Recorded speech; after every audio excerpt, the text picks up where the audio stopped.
Imagine the most powerful man on earth, a man who commands armies, who is worshipped as near divine, who could have anyone in the empire killed with a single word. And every night, he sits down and writes himself a pep talk. Not for anyone else, not for an audience, just for him. Because deep down, he's terrified he's not good enough. That man is Marcus Aurelius, Emperor of Rome. In the notebook he kept, scribbled between battles and plagues and the slow collapse of his own health, is one of the strangest bestsellers in history. It was never meant to be published. It has no chapters, no plot, barely any structure at all. And yet, almost 2,000 years later, it's read by CEOs, athletes, soldiers, and anyone trying to stay sane in a chaotic world. It's called Meditations, and by the end of this video, you'll understand exactly why the most powerful man in the ancient world spent his private hours trying to convince himself to be humble, patient, and unbothered by things he couldn't control. Marcus Aurelius ruled Rome from 161 to 180 AD, during what should have been the empire's golden age. Instead, he got nearly 2 decades of catastrophe, a devastating plague that may have killed millions, endless wars on the northern frontier, a trusted general's rebellion, and the deaths of several of his own children. He wrote much of this book literally on campaign, in a tent on the banks of frozen rivers, while commanding troops against Germanic tribes. He wasn't trained from birth to rule. He was adopted into the imperial family somewhat by circumstance, and what he actually loved was philosophy, specifically Stoicism, a school of thought built around one core idea.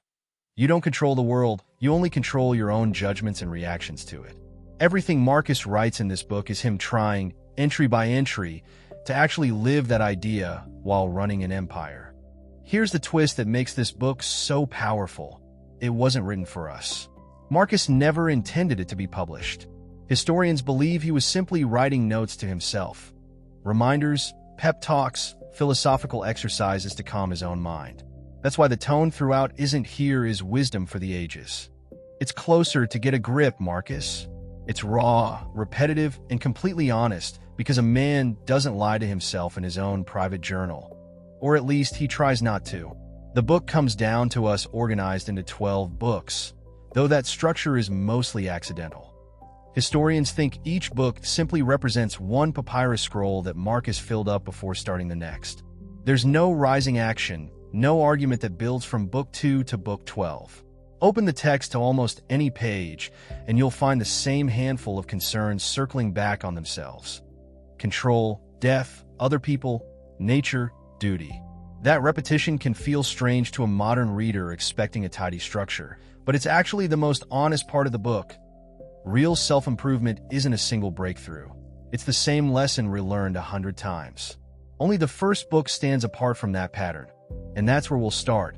Unlike the rest of the work, Book 1 is deliberately composed. It's a list of debts, 17 entries where Marcus goes through the important people in his life and names exactly what he learned from each one. Not their titles, not their wealth. Their character. From his grandfather, he learned good manners and an even temper.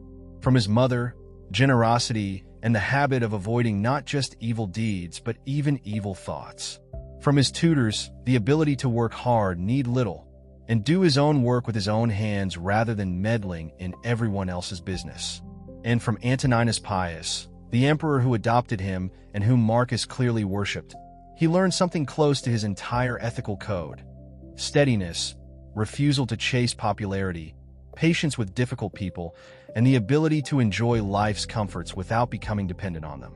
This opening section matters because it tells you Marcus didn't build his philosophy alone in a library. He built it by watching real people handle real pressure with grace. It's also, quietly, a lesson for the viewer. The people around you are shaping your character right now, whether you're paying attention or not. Marcus's method was to pay very close attention. From book 2 onward, Marcus drops the storytelling and gets into the actual philosophy, and one idea sits underneath almost everything else in the book: the distinction between what is up to us and what is not. Your body can get sick. Your reputation can be destroyed by rumor. Your property can be taken. None of that is truly under your control. But your opinion about those events, the meaning you assign to them, the judgment you form, that's entirely yours. Marcus calls this your ruling faculty, the small citadel of reason at the center of you that nothing external can actually force open unless you let it. He returns to this constantly in dozens of different phrasings because, and he's brutally honest about this, knowing the idea once isn't enough. You have to remind yourself daily, sometimes hourly. He compares philosophy not to some grand system you master once, but to a soothing ointment you have to reapply to a sore eye. This is Marcus writing to a version of himself that keeps forgetting, and that's exactly why the book still resonates. Everyone keeps forgetting the obvious truths about what they can and can't control. Practically, this shows up as an exercise. When something upsetting happens, Marcus tells himself to strip it down to its bare facts, remove the emotional story layered on top, and judge only the facts. A harsh word from a colleague is just sound waves and opinion. It's you who decides whether it becomes an injury. One of the most surprisingly modern threads in Meditations is how much Marcus writes about annoying, selfish, ungrateful people, because as emperor he was surrounded by exactly that. Book 2 opens with a passage that basically says, "When you wake up in the morning, remind yourself that you're going to run into meddling, ungrateful, dishonest people today. Expect it. Don't be shocked by it." But his answer isn't cynicism, it's the opposite. He argues that human beings are built for cooperation in the way hands are built to work together, or the way rows of teeth fit together in a jaw. Getting angry at someone for being difficult, he says, is as absurd as being angry at a fig tree for producing figs. It's simply in their nature to act that way, given their limited understanding. His remedy for anger isn't suppression, it's perspective and often quiet compassion. Pity the person who doesn't know any better. Teach them if you can, and if you can't, let it go without resentment. He even reasons that the person who wrongs you harms only themselves because they've damaged their own character, not yours, unless you let their behavior damage yours in return by making you bitter. This is Marcus reminding himself, again and again, that other people's flaws are not license for his own. If there's a second obsession running through the entire book, it's mortality, but not in a morbid way. Marcus uses the constant awareness of death as a tool for clarity, not despair. He tells himself to imagine how many people who chased fame, money, or grudges are now simply gone and forgotten, their names and achievements dust.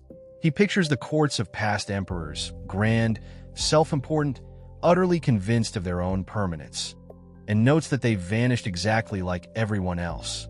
He compares a human lifespan to a single grain of sand in the vastness of time, and human fame to an echo that fades within a generation or two. Rather than making him despairing, this thought keeps making him lighter. If nothing lasts, then holding grudges is pointless, chasing status is pointless, and fear of death itself is pointless. Because being dead, he argues, is no different from the infinite stretch of time before you were born, which caused you no suffering at all. His advice, over and over, is to stop living as though you have endless time and instead act, right now, as if this could be your very last action. Not out of dread, but because it sharpens your focus on doing that action well and honestly. To help himself gain this kind of perspective, Marcus repeatedly uses what modern readers call the view from above, a mental exercise where he imagines zooming out, watching human life from high in the sky or from the vantage point of the stars. From up there, wars look like ant colonies skirmishing. Empires look like anthills. Personal humiliations and triumphs both shrink to nothing.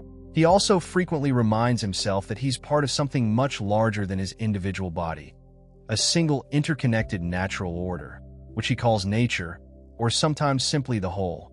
Everything that happens to him, sickness, loss, insult, is, in his view, not an attack from the universe, but simply the natural unfolding of a system he's a small part of, the same way a leaf falling is simply what leaves do in autumn.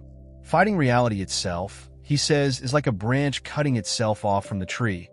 The branch may not notice it's cut itself off from the whole system that gave it life, but the damage is real all the same. This cosmic framing is where Marcus's Stoicism becomes almost spiritual. He's not detached from life. He's trying to see his own small role in it clearly enough that he can play that role without panic. Perhaps the single most quoted idea from the entire book is Marcus's approach to obstacles. He writes that our actions can be blocked, but our will to act well cannot, because the mind has the power to turn any obstacle into fuel. A fire, he says, doesn't get extinguished by the material thrown onto it.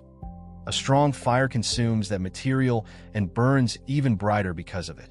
In the same way, an obstacle to one action simply becomes material for a different, often better action if you approach it with the right frame of mind.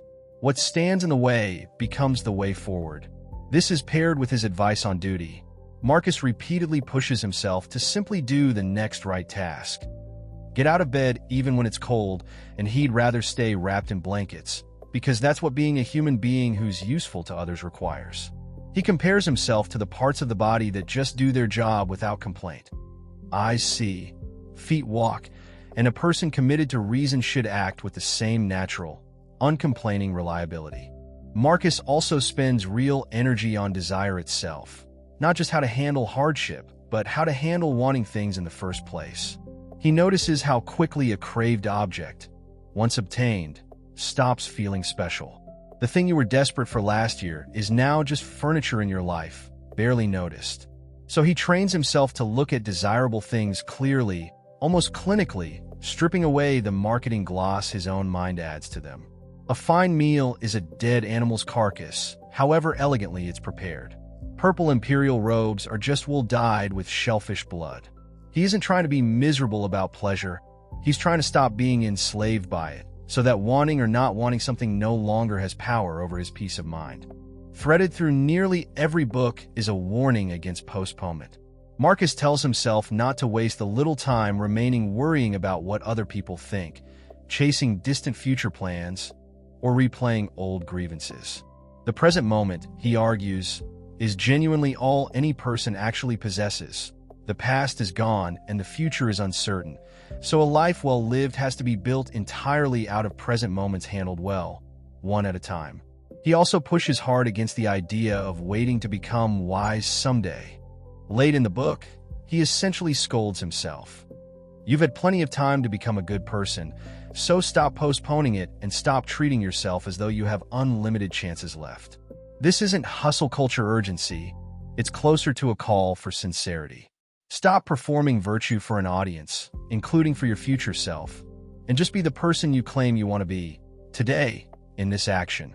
By the final books, Marcus is essentially rehearsing the same handful of ideas one more time, as if preparing for his own death, which came not long after. And that repetition is really the whole point of this book. Meditations isn't a system you learn once. It's closer to training.